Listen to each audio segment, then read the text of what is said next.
Ministério da Educação facilita formação com a ICT Niang, a Auditoria Nacional, Superintendente e Inspector Escolares de Ensino Básico município de Dili, inclui facilitador formação.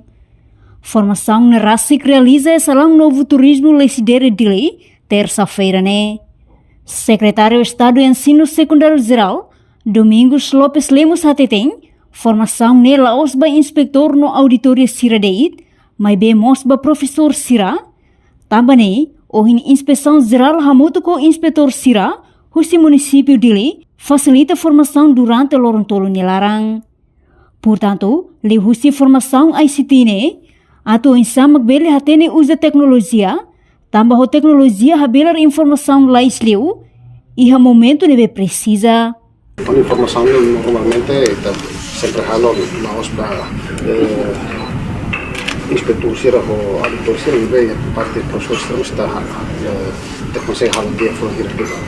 Também na point inspeção geral do Ministério da Educação hamuto ko inspetor Sira di município de piloto ba município a formação ICT basira durante a autoria.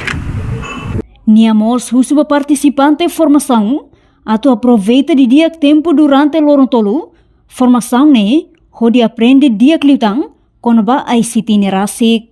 Reportagem Imaculada Tefa, Televisão Timor Pos.